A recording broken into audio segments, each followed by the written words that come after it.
अमर है अमर है अमर है अमर है अमर है।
సహచరుడు దళిత ఉద్యమాలతో ఇద్దరం తిరిగినటువంటి మా మిత్రుడు పాలమూరు జ్యోతిరాజు, జిల్లా అధ్యక్షుడిగా ఉన్నటువంటి డాక్టర్ బిఆర్ అంబేద్కర్ దళిత ఆధ్వర్యంలో ఈరోజు పెద్ద శంకరయ్య వర్ధంతిని మనం ఈరోజు జరుపుకుంటున్నాం.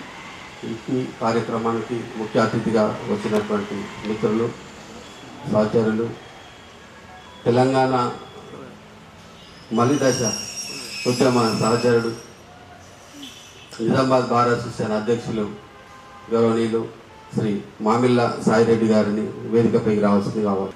అయితే చిన్న క్లుప్త ఏదైతే 1969 అప్పట్లో జరిగినటువంటి తెలంగాణ తొలితరం అనుకోండి, కానీ పెద్ద ఎత్తున జరిగినటువంటి నేనుగానే మనము తెలంగాణ చరిత్రలో పేర్కొంటాం. కనుక ఆ ఉద్యమ కాలంలో వీళ్ళ సొంత ఊరు మహబూబ్నగర్, ఆ మహబూబ్నగర్నే మనం పాలమూరు అని పిలుస్తాం, పాలమూరు జిల్లా అంటాం. కనుక ఆ పాలమూరు జిల్లాకు చెందినటువంటి మహబూబ్నగర్ జిల్లాకు చెందినటువంటి పెద్ద శంకరయ్య గారు కూడా ఆయన కూడా ఒక ఉద్యమ కార్యకర్తగా ఉంటూ ఆ ఉద్యమంలో చురుగ్గా పాల్గొంటూ అప్పుడు చెన్నారెడ్డి గారు ఆ తెలంగాణ ఉద్యమ సంస్థలు ఇచ్చినటువంటి ప్రతి పిలుపుకు స్పందించి ఆయన ఉద్యమంలో ఉరుకులాడినటువంటి చరిత్ర వాళ్ళ కుటుంబాన్ని. కనుక ఈ చరిత్రను తెలుసుకున్నటువంటి గత తెలంగాణ తొలి ముఖ్యమంత్రి కేసీఆర్ గారు. అంతకుముందు టీఆర్ఎస్ అధ్యక్షులుగా ఉంటూ కూడా నెహ్రూ నగర్లో స్థిరపడ్డటువంటి పాలమూరి పెద్ద శంకరయ్య కుటుంబాన్ని పరామర్శించడం అనేది జరిగింది. పెద్ద శంకరయ్య గారి కుమారుడిని, వాళ్ళ మన్మల్ని, అదే మన జ్యోతిరాజ్ గారు వాళ్ళ పిల్లల్ని ఎప్పుడు కూడా, ఇప్పుడు నాకు తెలిసి అయితే కేసీఆర్తోని నేను కూడా 2 times ఉన్నాం. మన భాస్కర్ గారు ఎప్పుడు ఇచ్చిన ఆ సందులు ఉన్నటువంటి ఇల్లుకు ఖచ్చితంగా కేసీఆర్ గారు పోయి పరామర్శించినటువంటి ఇల్లు అవన్నీ చరిత్రలో ఉన్నాయి. దాని తర్వాత కవితక్క గారు కూడా కవితక్క కూడా తెలుసుకొని వాళ్ళ ఇంటికి వెళ్ళారు. ఒక పాలమూరు జిల్లాలో ఉన్నటువంటి వాళ్ళు తెలంగాణ ఉద్యమంలో తాత చనిపోయిందని చెప్పేసి నిజామాబాద్ వచ్చి స్థిరపడి వాళ్ళ కుటుంబము ఈ త్యాగాలకు ఉన్నది. ఆ త్యాగాలను పుచ్చుకున్న వాళ్ళే జ్యోతిరాజు. టీఆర్ఎస్ మొదట్లో స్టార్ట్ అయినప్పుడు కూడా మేమంతా కండువాలు వేసుకొని తిరిగినాం, మా సాయిరెడ్డి గారితో సహా. అప్పుడు ఎవరు కూడా లేరు, చాలా తక్కువ మంది మాలంటోళ్ళం. అప్పుడు ఒక ఉద్యోగంగా ఉంటూ కూడా టీఆర్ఎస్ కండువా కప్పుకోవడం అనేది చాలా గొప్ప విషయం. కనుక అప్పుడు మేమందరం ఉరికిలాడినటువంటి వాళ్ళమే. తెలంగాణ మలి దశ ఉద్యమంలో కేసీఆర్తో తర్వాత కొన్ని పరిణామాలు జరిగినాయి. అవన్నీ కూడా ఇక గతంలో అన్నీ వెళ్ళినటువంటివి. ప్రస్తుతం మరి ప్రతి సంవత్సరం మనము ఈ పెద్ద శంకరయ్య గారి యొక్క వర్ధంతిని జరుపుకుంటూ వారికి నివాళులు అర్పించడం అనేది జరుగుతున్నది. కనుక నేడు కూడా వారికి మనమందరం కూడా అంటే తెలంగాణ భావజాలం ఎంతైతే అభివృద్ధి చెందిందో దానికి అనుగుణంగా మనం ఎక్కడ కూడా తెలంగాణ భావజాలాన్ని మర్చిపోతలేము. ఇంకా తెలంగాణ ప్రాతిపదంలో పోవాలని మనం కొట్లాడుతున్నాం. అంతో ఇంత ఇంకా చాలామందికి ఏదైతే తెలంగాణ ఉద్యమకారులు మన మలిదశ ఉద్యమంలో చనిపోయినటువంటి వాళ్లకు నష్టపరిహారం ఇవ్వాలా, వాళ్ళ కుటుంబాలను ఆదుకోవాలన్నటువంటి ఉద్యమం కొన్ని చేస్తున్నటువంటి ఉద్యమ శక్తులు కొట్లాడుతున్నటువంటి సందర్భం ఉన్నది. కానీ ఆ సందర్భం పోయింది. 10 ఏళ్ళు టీఆర్ఎస్ గతించిపోయినాయి. ప్రస్తుతము తెలంగాణలో కాంగ్రెస్ ప్రభుత్వం అధికారంలో ఉన్నది. ఇప్పటికైనా తెలంగాణ ఉద్యమకారులు, నిజమైనటువంటి ఉద్యమకారులు ఎవరున్నారు, అమరులు, తెలంగాణ కోసం ప్రాణాలు అర్పించినటువంటి వాళ్ళు ఎవరున్నారు, వాళ్ళ కుటుంబాలను ఆదుకోవాల్సినటువంటి అవసరం ఉన్నది. వాళ్ళ కుటుంబాలను ఆదుకొని ఆ కుటుంబాలకు ఆర్థికంగా కావచ్చు, ఇట్లా ఇతరత్ర అన్ని రకాలుగా వాళ్ళని ఆదుకొని ముందుకు తీసుకోవాల్సినటువంటి అవసరం నేటి కాంగ్రెస్ ప్రభుత్వానికి ఉన్నదని మేము గుర్తు చేస్తున్నాం ఈ సందర్భంగా. కనుక ఇప్పుడు మన కార్యక్రమం ఉన్నది, ఇది నా యొక్క ఉపన్యాసం. కనుక ఇప్పుడు మన మిత్రులు శేఖర్ రాజు గారు. జోహార్ జోహార్ పెద్ద శంకరయ్య, జోహార్ జోహార్. ఆయన కోసం ఒక 2 నిమిషాలు.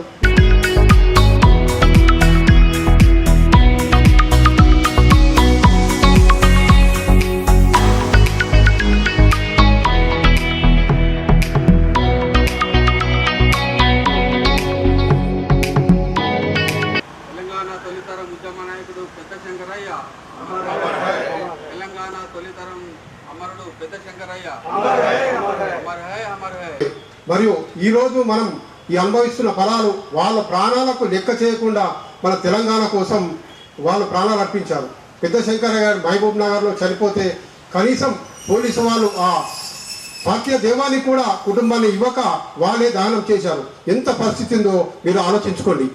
గో బ్యాక్ ముల్కీ ఉద్యమం కావచ్చు, గో బ్యాక్ సాంబార్ కావచ్చు, ఇంకా ఇట్లా ఎన్నో ఇలాంటి ఉద్యమాలను మన 69లో చాలామంది పోరాడారు. వారిలో ముఖ్యుడు పెద్ద శంకరయ్య గారు. చెన్నారెడ్డి నాయకత్వంలో చాలా చురుగ్గా పనిచేశారు. హైదరాబాద్ సైకిల్ యాత్ర కానీ ఎన్నో మాకు జ్యోతిరాజు చెప్తుండేవాడు, మా తాతయ్య నచ్చేసాడని. అదే స్ఫూర్తి, అదే జీన్స్ జ్యోతిరాజులో వచ్చాయి. కేసీఆర్ గారు ఎలా ఉన్నారో, కవితక్క గారు ఎలా ఉన్నారో జీన్స్, హరీష్ రావు అదే జీన్స్ సేమ్ జ్యోతిరాజు కూడా వచ్చాయి. ఇప్పటికి కూడా మాకు 2001లో టీఆర్ఎస్ పార్టీ కేసీఆర్ పెట్టినప్పుడు 17 మంది, అందులో జ్యోతిరాజు గారు వచ్చి మనం కేసీఆర్ గారు ఇలా పార్టీ పెడుతున్నారు, మనం తెలంగాణ కోసం మా తాతగారు ప్రాణం అర్పించారు, మనం కూడా ప్రాణాలు ఉండి మనం తెలంగాణ కోసం కొట్లాడి కేసీఆర్కి అండగా నిలుద్దామని చెప్పారు. అదే అని మేము 2001లో కేసీఆర్ గారిని జెండా ఎవరినగర్లో, జాన్కంపేటలో, బోధన్ కరుణాకర్ రెడ్డి ఆధ్వర్యంలో మేము తెలంగాణ ఉద్యమం కోసం చాలా చురుగ్గా పాల్గొన్నాము. మరియు జ్యోతిరాజు గారు ఎప్పుడైనా ఉద్యోగం చేస్తూ ఇటు తెలంగాణ కోసం కొట్లాడేటోళ్ళు చాలా మంది తక్కువ. వాళ్ళ పుట్టపూసు కోసము ఏదో పనిచేస్తారు. ఆయన ఉద్యోగం చేస్తూ రైల్వే స్టేషన్లో చేస్తూ ఇటు తెలంగాణ ఉద్యమం కోసము కవితక్కతోటి కేసీఆర్ వచ్చినప్పుడల్లా 2001 నుంచి 20 సంవత్సరాలు సుదీర్ఘ పోరాటంలో పాల్గొన్నారు. తెలంగాణ రావడానికి తాత ముఖ్యమో మన్మడు అలానే ముఖ్యంగా పాల్గొన్నారు. జ్యోతిరాజు గారికి మనం కూడా రుణపడి ఉన్నాం. జై తెలంగాణ, జై కేసీఆర్. జయశంకర్ గారికి జోహార్ జోహార్. మనము తెలంగాణ కోసం ఎన్నో ప్రాణాలు అర్పించి ఈ తెలంగాణ తెచ్చుకుంటే ఈ ప్రభుత్వాలు మనకు చేస్తున్నటువంటి ఫలాలు ఎలా ఉన్నాయో మీరు చూస్తూనే ఉన్నాం. గత 10 సంవత్సరాలు రాష్ట్ర ముఖ్యమంత్రి చంద్రశేఖరరావు గారు వీళ్లకు ఉద్యమకారులకు ఓ 10 లక్షల రూపాయలు ఇస్తానని చెప్పేసి 10 సంవత్సరాలు చెప్తూనే ఉన్నాడు. కానీ మరి అలాగే వాళ్ళ కూతురు ఎంపీగా ఉన్నప్పుడు ఎమ్మెల్సీ ఉన్నప్పుడు మరి ఇంటికి వచ్చారు, ముఖ్యమంత్రి ఇంటికి వచ్చారు. వాళ్ళు వస్తుంటే మేము మాకు వచ్చే ఫలాలు వస్తాయని చెప్పేసి జ్యోతిరాజు గారు చెప్పగానే మన్మడు శంకరయ్య మన్మడు మేము అనుకుంటున్నాం, అరే ఈ ఉద్యమకారుల చనిపోయినటువంటి కుటుంబాలని ఇంత గొప్పగా గుర్తించి న్యాయం జరుగుతుందో అనుకున్నాం. మరి వీళ్ళు విగ్రహాలు సొంత డబ్బులతో పెట్టుకున్న చోట న్యాయం చేస్తున్నాం అనుకుంటే ఎక్కడ న్యాయం జరగలేదు. మరి ఉద్యమాలు మన ప్రాణాలు పోతేనే తెలంగాణ వచ్చింది. ఈ మాట్లాడు మన ఎలక్ట్రానిక్ మీడియాలో వచ్చుడు ఇది ఇంతవరకే బాగుంటుందా? మరి ఇటువంటి శంకరయ్య అటువంటి వాళ్ళు ఎంతోమంది ఉద్యమకారులకు గుర్తింపు లేకుండా పోయింది. 1400 మంది ఉద్యమకారులు ఉంటే ప్రాణాలు పోతే ఓ 400 మందికే న్యాయం జరిగినట్టు అనిపిస్తుంది. మరి వీళ్ళందరికీ ఎప్పుడు న్యాయం జరుగుతుంది? మన సొంత డబ్బులు పెట్టుకొని ఇటువంటి కార్యక్రమాలు చేస్తున్నాం.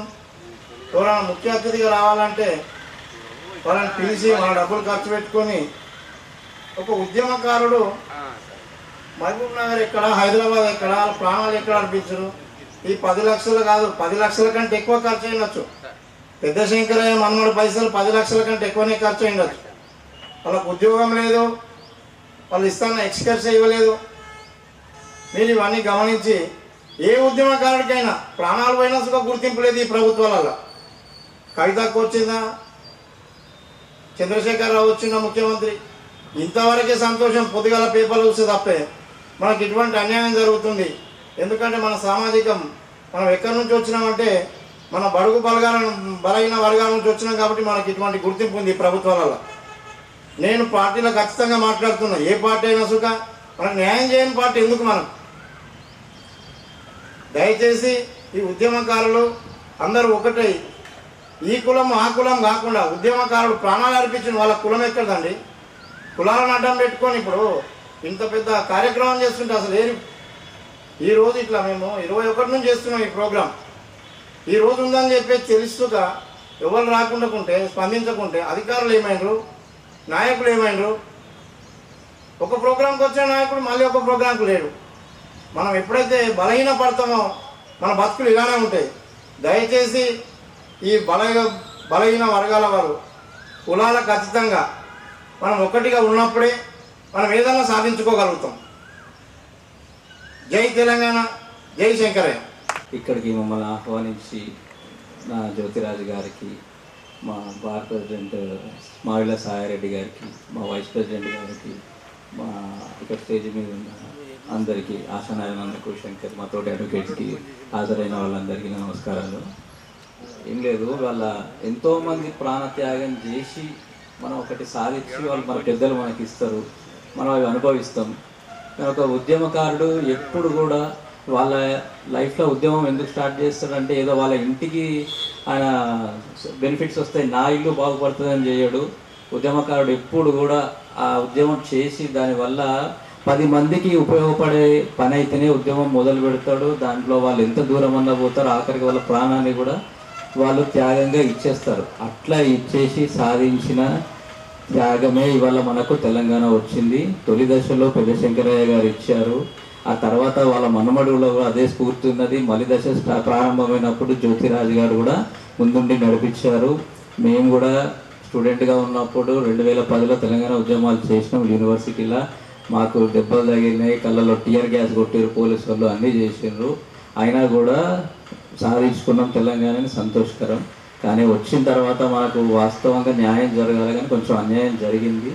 సరే, దాని గురించి కూడా మళ్ళీ కొట్లాడుకుందాం. కానీ ఈరోజు ఇలా మనం పెద్ద శంకరయ్య గారిని స్మరిస్తూ ఆయన మనవడైన జ్యోతిరాజు గారిని ఇక్కడ పిలిచి ఆహ్వానించి కార్యక్రమం చేసినందుకు సంతోషంగా ఉంది.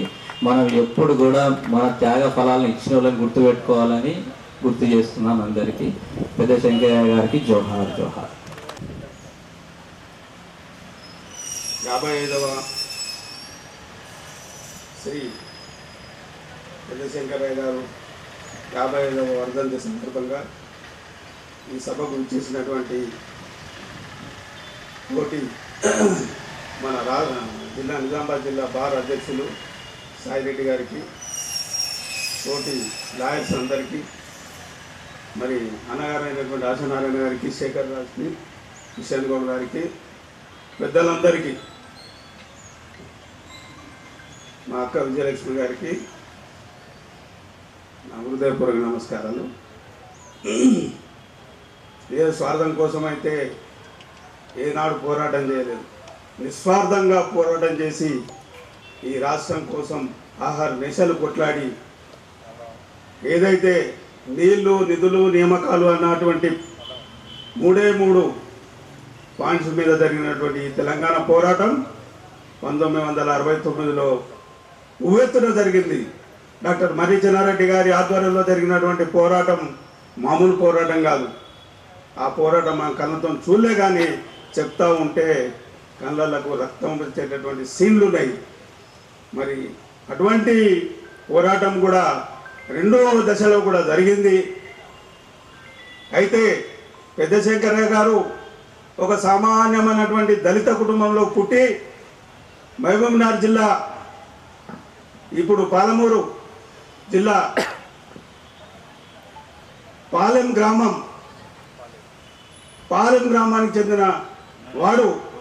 పాలెం గ్రామం అంటే రోడ్డు మీద, హైవే మీదనే ఉంటుంది, చిన్న పల్లెటూరు. ఆ పల్లెటూరులో జన్మించి మరి మహబూబ్నగర్ జిల్లా వాసులు ఎట్లా ఉంటారు అని అంటే మీకు తెలిసిన విషయమే. అందరూ మట్టి పనికి పోతూ ఉంటారు. ఇలా ఈ తెలంగాణలో కానీ, ఈ రాష్ట్రంలో కానీ, ఈ దేశంలో కానీ ఎక్కడైనా డ్యాములు కట్టిరు, ఎక్కడైనా నీళ్ళ కోసం ప్రాజెక్టులు కట్టినంటే పాలమూరు వాళ్ళ శ్రమ తప్పకుండా ఉంటుందని నేను మీకు తెలియజేస్తా ఉన్నాను. వలస కూలీలుగా వెళ్ళి వాళ్ళు ఒక గుత్తదారు దగ్గర ఒక 20 గంటలు 30 గంటలు పని చేస్తూ ఉండి అక్కడ వాళ్ళు జీవనం గడుపుతూ ఉంటారు. వాళ్ళు పోయేది ఒక రెండు పండుగలకు, ఏదో కొండమ్మ జాతర ఉంటుంది, ఆ జాతరకు ఒకటి, ఇంకో జాతరకే వాళ్ళ మళ్ళీ ఊర్లలోకి పోయి అక్కడ పండుగ చేసుకొని వచ్చి మళ్ళీ పనులకు వచ్చేవాళ్ళు. మరి అటువంటి జీవనంలో తన జీవితాన్ని సాక్రిఫైస్ చేసి మరి ఇట్లనే మనం బతుకుతే రేపు తరం వారు మరి మనల్ని సహించాలని మా తాతగారు అయినటువంటి శంకరయ్య గారు,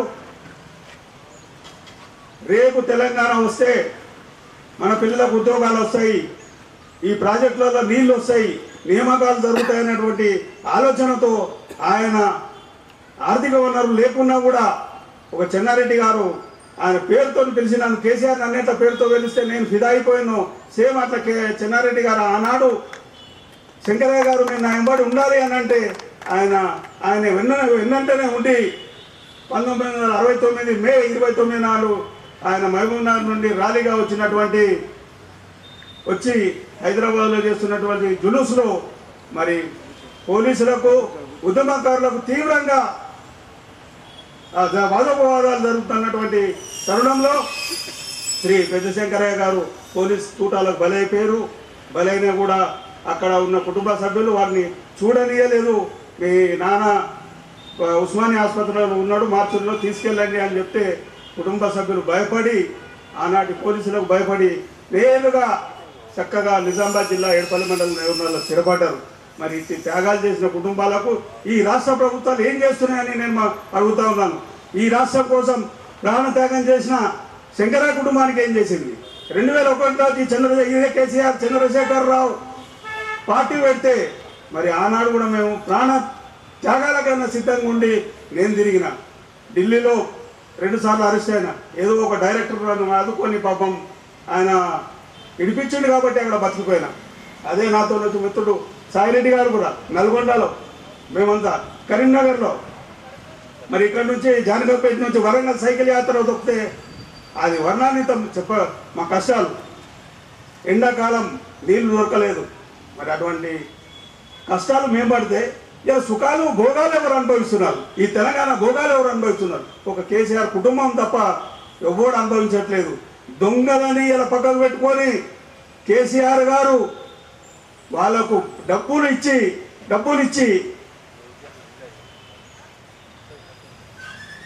ఇచ్చిన వాళ్లకు టికెట్లు ఇచ్చింది తప్ప ఏదైతే ఉద్యమం కోసం కొట్లాడిన వాళ్ళకు ఏమాత్రం న్యాయం చేయలేదు. కాబట్టి ఎందుకంటే నా చిన్న ఆవేదన తప్ప ఇంకోటి ఏం లేదు. ఇటువంటి అమరవీరులకు ఆదుకొని, ఉద్యమకారులకు మీరు ఆదుకొని, ఈ ప్రభుత్వం ఉన్న ప్రభుత్వం కూడా, కాంగ్రెస్ ప్రభుత్వం కూడా అమరవీరులను ఆదుకోవాలని, మరి ఉద్యమకారులను ఆదుకోవాలని నేను డిమాండ్ చేస్తూ నాకు ఇచ్చినటువంటి అవకాశాన్ని నేను సదవకాశంగా భావిస్తూ సెలవు తీసుకుంటా ఉన్నాను. ఈ ఉద్యమంలో అయితే ఉద్యమకారులు తన ప్రాణాలను అర్పించారో, మనం ఇప్పుడు చూస్తున్న ఉద్యమం మనం అందరం చూసాం. ఇక్కడ మొన్న జరిగిన ఉద్యమము దాదాపు అందరికీ తెలుసు. కానీ 1969 1969లో జరిగిన ఉద్యమం మనం ఎవరం చూడలేదు. దాదాపు మన ఏజ్లో ఉన్న వాళ్ళు ఎవరు చూడలేదు. బాగా ఉద్యమం తీవ్రంగా జరిగిందన. అప్పుడు వచ్చి ఉంటే ఈరోజు తెలంగాణ ఇంకా బంగారు తెలంగాణగా ఉండేది. ఆ రోజు మస్తు మంది, చాలామంది తెలంగాణ కొరకు ఉద్యమంలో పాల్గొని వాళ్ళ స్వార్థం కాకుండా తెలంగాణ వస్తే తర్వాతి తరం బాగుపడుతుందనే ఉద్దేశంతో వాళ్ళు చాలామంది ఏదైతే ప్రాణత్యాగం చేసిందో దాంట్లో మన జ్యోతి గారి తాతయ్య గారు, శంకరయ్య గారు ప్రాణాలు అర్పించడం, వారు అర్పించిన దానికి ప్రభుత్వం జ్యోతిరాజు గారిని గుర్తించడం అనేది చాలా ముఖ్యమైన విషయం. ఇటువంటి ఈ కార్యక్రమాన్ని జ్యోతి గారు తన భుజాల మీద వేసుకొని ఈ విధంగా చేయడం చాలా అభినందనీయం. దీన్ని ఈ విధంగా చేస్తేనే తర్వాతి తరాలకు, ఈ మన మధ్యతరం ఉన్నాం, అది వెంకతరం, ఇది మన మధ్యతరం వాళ్ళు ఇటువంటి కార్యక్రమాన్ని ముందుకు తీసుకెళ్తేనే తర్వాత 10 సంవత్సరాల తర్వాత శంకరయ్య గారు ఈ విధంగా ఈ 69లో చేసిన విషయంను తర్వాత తరాలకు తెలుస్తుంది. మనం ఎక్కడక్కడ కూర్చుంటే తర్వాత తరాలకు తెలియదు. ఎవరెవరు 69లో ఎవరు త్యాగాలు చేసిండ్రు, మొన్న ఎవరు త్యాగాలు చేసిన విషయం ఎవరు తెలియదు. కానీ ఏదైతే త్యాగాలు చేసి తన కొరకు కాకుండా ప్రజల కొరకు, సమాజం కొరకు, సంఘం కొరకు, రాష్ట్రం కొరకు త్యాగం చేసి తన ప్రాణాలను అర్పించిన వాళ్ళని కంపల్సరీ ప్రభుత్వం గుర్తించాలని, వాళ్ళ కుటుంబాలను ఆదుకోవాలని చెప్పేసి నేను ఈ సభను కోరుకుంటున్నాను. ఈ కార్యక్రమానికి వచ్చి నన్ను ఆహ్వానించి చేసినందుకు జ్యోతి గారిని నేను అవకాశం ఇచ్చినందుకు ధన్యవాదాలు పండుగ. శంకరయ్య గారు బ్రిటిషాల కోసము తెలంగాణ సాహిత్యం కోసం కొట్లాడినటువంటి కవులు, రచయితల విగ్రహాలు ఆడబెట్టుకున్నాం మనం. అట్లానే నిజామాబాద్ నగరంలో ఇక్కడ మన వినయనగర్ బైపాస్ రోడ్డు పక్కకు ఇక్కడ నుంచి అంటే అక్కడ దాకా దాదాపు ఒక 10 విగ్రహాలు ఉన్నాయి. ఈ విగ్రహాలు చూస్తే పక్క పంట పోయేటోళ్ళు కొందరు తెలియదు. నేను ఇంకో చిన్న ఉదాహరణ చెప్తా. నేను ఉండే దగ్గర డిగ్రీ కాలేజ్ ఉన్నది, పేరు డిగ్రీ కాలేజ్ ఉన్నది. 15 ఆగస్టుకు జెండా ఎగిరేస్తాం. 15 ఆగస్టు అంటే ఏంటి? భారతదేశానికి బ్రిటిషర్లతో స్వాతంత్రం వచ్చింది దేశానికి. ఇంకొకటి ఏంటి? 26 పండుగ జనవరి, అది భారతదేశానికి రాజ్యాంగం రాసుకున్న దినం కనుక ఆ రోజు చేసుకుంటాం, జెండాలు ఎగిరేస్తాం. కుల మతాలకు అతీతంగా ఉంటారు. ఆ రోజు చూసుకుంటే 10 మంది కనబడతారు జెండా ఆవిష్కరణ. 15 ఆగస్టుకు 26 జనవరి. నేటి పిల్లలకు చదివే డిగ్రీ చేసే వాళ్ళకు కూడా స్వాతంత్రం అంటే కూడా తెలియదు. ఈ దేశానికి ఎట్లా వచ్చింది స్వాతంత్రం అనేది తెలియదు. మరి ఈ స్థాయిలో మన విద్యా వ్యవస్థలు ఉన్నాయి, మన విద్యారంగం ఉన్నది, యువతరం ఉన్నది. అయితే ఇవన్నీ మార్పు రావాల్సినటువంటి అవసరం ఉంది. చరిత్రను తెలుసుకోవాలా. ఇట్లా ఈ రోడ్డు పంట పోతే మరి విగ్రహాలు ఎందుకు ఉన్నాయి? మన లాంటి మధ్య అప్పుడప్పుడు ఇట్లా వర్ధంతులు చేస్తే ఇది పేపర్లో వస్తుంది, రేపు K6లో వస్తుంది, భారత ఛానల్లో వస్తుంది. 4 విషయాలు ప్రజల దగ్గరికి వెళ్తాయి. అది ఎలక్ట్రానిక్ మీడియా, ప్రింట్ మీడియా ద్వారా. అదే పాలన పెద్ద శంకర ఇట్లా చేసిందట, ఉద్యమంలో పాల్గొన్నాడు 1969లో తొలితరం ఉద్యమ నాయకుల వల్ల అని. కనుక ఈ యొక్క వర్ధంతులు ఇట్లా మనం జరుపుకుంటున్నాం. ఇప్పుడు మేము మా ఉద్యమ సహచరుడు గత 26 ఏళ్ళ నుంచి న్యాయవాదిగా కలిసి పనిచేసుకుంటున్నాం. మరి యొక్క పరాస అప్పటి తెరాస తెలంగాణ రాష్ట్ర సమితి ఏదైతే కేఎల్సీఆర్ ఓటిచ్చిండో అప్పుడు కలిసి సాయిరెడ్డి సారు మేమంతా కలిసి పనిచేసినాం జ్యోతిరాజు అయినా. కనుక దాని తర్వాత వారు అప్పటి నుంచి ఏదో ఒక జాతీయ పార్టీ, నేషనలిస్ట్ కాంగ్రెస్ పార్టీ, తర్వాత కాంగ్రెస్ పార్టీ, ఏది లేకుంటే వెనుకకు సామాజిక కార్యకర్తలు ఉన్నారు.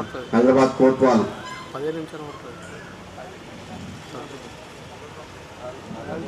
రాజబాబు రంగారెడ్డి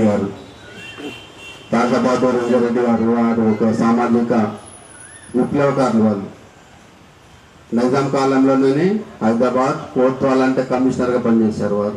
వారి విగ్రహాన్ని ఇక్కడనే వారు ఆవిష్కరించడం, దాన్ని స్థాపించడం అనేది జరిగింది. సాయిరెడ్డి వారి యొక్క మిత్ర బృందం. అంటే ఇప్పుడు కూడా అగ్రవర్ణాలలో కూడా దళితుల కోసం, దళితుల అభ్యున్నతి కోసం పాటుపడేటటువంటి సామాజిక విప్లవకారులు అనుకుంటాం, సామాజికవేత్తలు అనుకుంటాం, సామాజిక కార్యకర్తలు అనుకుంటాం. వాళ్ళని మనకు ఎప్పుడు కూడా అండదండగా ఉంటారు. కనుక నిజామాబాద్ బార్ అసోసియేషన్ అధ్యక్షులుగా ఏకగ్రీవంగా ఎన్నికై మన కార్యక్రమానికి ముఖ్య అతిథిగా వచ్చినటువంటి మిత్రులు మామిళ్ళ సాయిరెడ్డి గారు వారి యొక్క అమూల్యమైనటువంటి సందేశాన్ని ఇవ్వాల్సిందిగా కోరుతున్నాను. శంకరయ్య గారు అమర్ హై.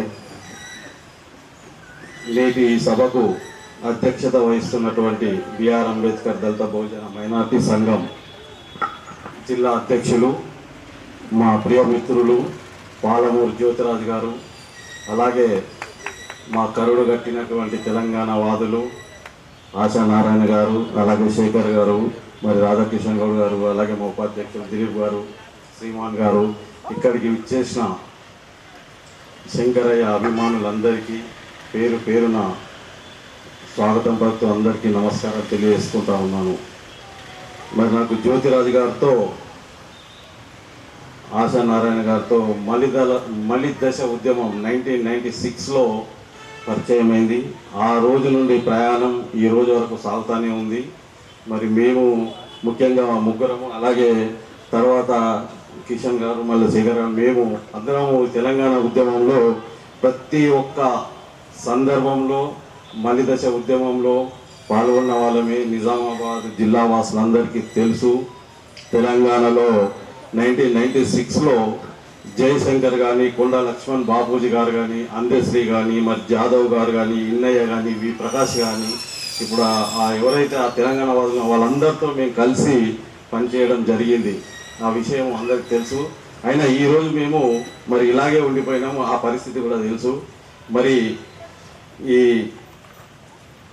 తొలి దశలో మరి తెలంగాణ రాష్ట్రము రావడానికి తొలి అడుగు వేసి తన ప్రాణాన్ని అర్పించినటువంటి పెద్ద శంకరయ్య గారి 56వ వర్ధంతిని ఈరోజు మనం ఘనంగా జరుపుకుంటా ఉన్నాము. ఈ వర్ధంతిని, ఈ అమరులైనటు వారిని మరి తెలంగాణ రాష్ట్రం వచ్చిన తర్వాత ప్రభుత్వాలు అధికారికంగా జరపాలని ఈ సభా వేదికగా నేను డిమాండ్ చేస్తూ ఉన్నాను. ఎందుకంటే మరి ఈ తెలంగాణ రాష్ట్రం వచ్చింది ఎవరి వల్ల? వారి యొక్క ప్రాణాలు త్యాగం చేయడం వల్లనే ఈరోజు మనము ఈ ప్రత్యేక తెలంగాణ అనే నినాదం రాష్ట్రంలో మనం ఉన్నాం. మరి దీన్ని ఈ రాష్ట్ర ప్రభుత్వాలు గుర్తించాలని సందర్భంగా నేను కోరుతా ఉన్నాను. ఇంకో 3 రోజులైతే మరి తెలంగాణ రాష్ట్ర ఆవిర్భావ దినోత్సవం జరుపుకుంటూ ఉంటారు.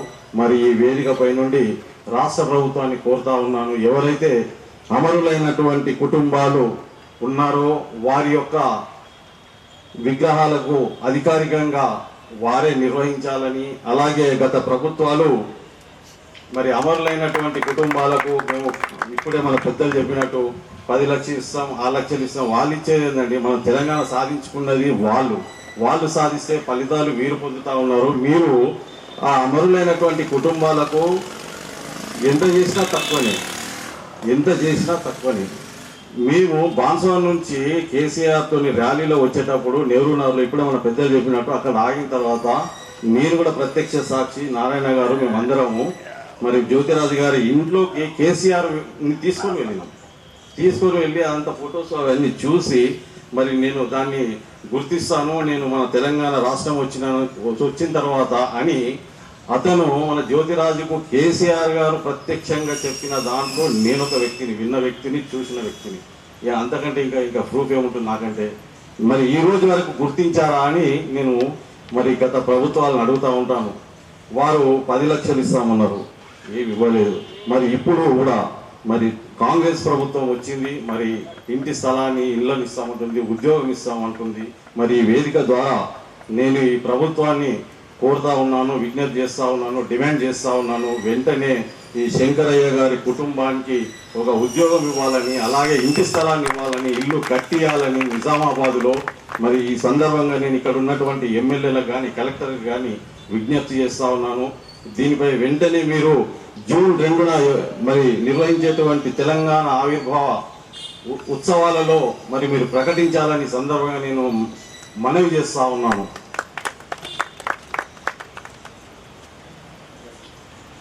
అలాగే మరి ఇప్పుడే 21 నుండి మరి మనము ఈ వర్ధంతి కార్యక్రమాలు జరుపుకుంటా ఉన్నాము. నేను కూడా ప్రతి సంవత్సరము ఇక్కడ ఏదో ఒక సమయానికి వచ్చి నేను కూడా ఘనంగా నివాళులు అర్పిస్తూ ఉంటాను. మరి జ్యోతిరాజు గారు వారి కుటుంబము తెలంగాణతో ముడిపడిన విషయం అందరికీ తెలుసు. మరి ఈ యొక్క విషయాన్ని ప్రతి ఒక్కరు గ్రహించి మరి ఈ విషయాన్ని గవర్నమెంట్ వెంటనే స్పందించి మరి వారికి తగినటువంటి న్యాయము, ఏదో న్యాయం చేస్తామని కాదు, తగినటువంటి సంతృప్తికరమైనటువంటి న్యాయం చేస్తేనే వారి ఆ శంకరయ్య గారి ఆత్మ తృప్తి పడుతుంది అనేది నేను ఈ సందర్భంగా గుర్తు చేసుకుంటూ, మరి పాలమూరు జ్యోతిరాజు గారు, ఆశానారాయణ గారు, మేము మలిదశ ఉద్యమంలో గత 15-20 సంవత్సరాలు మేము కలిసి తెలంగాణ కొరకు ప్రతిరోజు ఉద్యమంలో ఏదో ఒక సందర్భంలో మేము పోరాడిన వాళ్ళమే. దీనికి అంతటికీ స్ఫూర్తి మరి పెద్ద శంకరయ్య గారిని మేము తీసుకునేది. ఎందుకంటే మాకు జ్యోతిరాజు గారు చెప్పేది వాళ్ళ తాత గురించి, వారి యొక్క మాటలను మేము స్ఫూర్తిగా తీసుకొని మలిదశ ఉద్యమంలో మేము ప్రయాణం సాగించడం జరిగింది. కొన్ని కారణాల వల్ల మేము తెలంగాణ వాదులుగా ఉండి విభేదించినప్పటికీ రాజకీయంగా మరి ఇప్పుడు నేను ఏదైతే ఇంతకుముందు చెప్పినటువంటి అందశ్రీ కానీ, జాదవ్ కానీ, కొండ లక్ష్మణ్, బాపూజీ కానీ, జయశంకర్ కానీ, ఇన్నయ్య, వి ప్రకాష్, మా యొక్క ఆలోచనలందరి ఒకే విధంగా ఉండేది. తెలంగాణ కొరకు మా యొక్క ఆర్థికంగా కానీ మా యొక్క సమయాన్ని కానీ కేటాయించి ఇప్పటివరకు మేము ఎటువంటి లబ్ధి పొందలేదు. ఇప్పుడే పెద్దలు అన్నట్టు లబ్ధి పొందింది వేరే వాళ్ళు.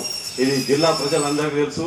మరి ఈ విషయాన్ని ప్రభుత్వము గ్రహించి మరి శంకరయ్య కుటుంబానికి పెద్ద ఎత్తున ఆదుకోవాలని సందర్భంగా నేను మనవి చేస్తూ, మరి శంకరయ్య గారి ఆత్మ శాంతించాలంటే తప్పకుండా వారి యొక్క కుటుంబాన్ని ఆదుకోవాలని సందర్భంగా మరొకసారి నేను జ్ఞాపకం చేస్తూ ఈ అవకాశాన్ని ఇచ్చినటువంటి మరి పాలమూరు జ్యోతిరాజు గారి అధ్యక్షత వహించిన అధ్యక్షుల గారికి ధన్యవాదాలు తెలియజేసుకుంటూ, పాలమూరు శంకరయ్య గారు అమరహై అమరహై.